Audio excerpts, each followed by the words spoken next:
Hello everyone. So far in Chapter 10, we've looked at density. Some of you did a density column experiment, which is how much mass, volume, a piece of matter would have. And then we looked at what matter is made of, what types of matter there are with solids, liquids, and gases, and that we discovered that matter is made of atoms, and that they are different in solids and liquids and gases. And then we talked about, well, what is an atom? We know they make up these different matter particles, and we looked at the particles themselves that make up an atom with protons, neutrons, and electrons. And then we talked about, well, matter can come in a pure state, or it can be a mixture. Mixtures can also be solutions when one of our substances that we mix dissolves into the other substance. Well, today we're going to look at how we can do physical changes to the matter around us.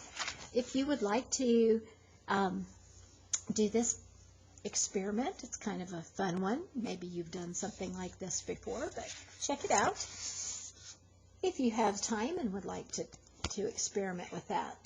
So we have two kinds of change that we can make to the matter around us: physical changes and chemical changes. And then we have another one, another page, which is conservation of mass. So we'll get to that in just a minute. So let's see, what are the differences between physical changes to matter and chemical changes to matter? The artist in the picture on this page is carving wood. As he carves, he changes the wood shape. The changes he makes do not change the wood into something else. It's still wood. A change in an object's appearance, but not in what it is made of, is called a physical change.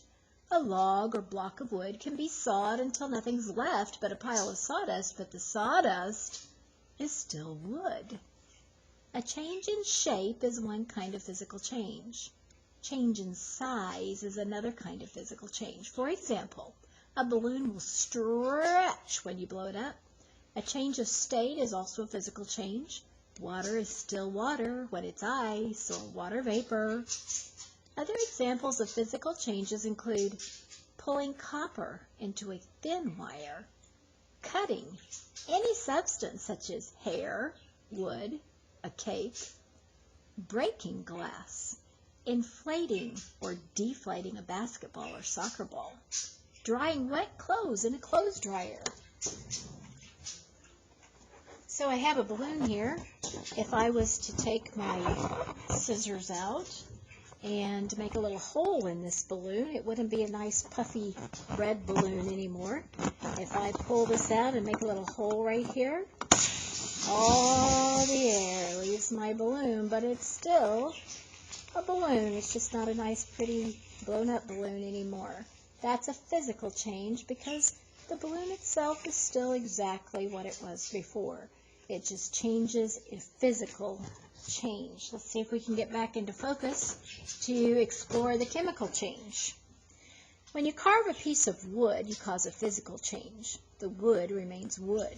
However, when you burn wood, as in a campfire, what you have left is not wood.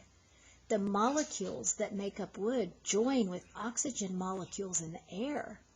The wood is no longer the same. A chemical change is a change in which one or more new substances are formed. When the wood burns, ashes, water vapor, and carbon dioxide gas are the new substances formed. The ash is a soft gray powder. Water vapor and carbon dioxide are colorless, odorless gases. New substances formed in a chemical change do not look or act like the original substances. Burning is a common chemical change or chemical reaction. When a substance burns, it combines with oxygen. The reaction gives off heat and light. Chemical reactions can also be shown by changes in color and odor. A chemical change can also release a gas or a solid might form. Rusting is another common chemical reaction. If your bike gets a chip in the paint, it may end up with a rust spot on it. Rusting is a chemical change between iron and oxygen in the air. A new compound, iron oxide or rust, forms. So here's the pictures of two different changes to wood. This is a physical change, it's still wood. This is a chemical change. Once the fire's out, that's no longer wood, it's ashes. I said we'd get to conservation of mass. It's a little short part that's really important. During a chemical change, new substances are formed. However, the amount of matter or mass does not change. It's the same before and after the reaction takes place. The number of each kind of atom does not change. The atoms just get rearranged. No mass is made and none is lost during a chemical change. So it might look like when you burn a big pile of wood that there's not much left. But there you still have the same mass, it's just changed into different form, because remember, some of it has become water vapor and some of it has changed into oxygen. Check this out. Another interesting thing you might want to do.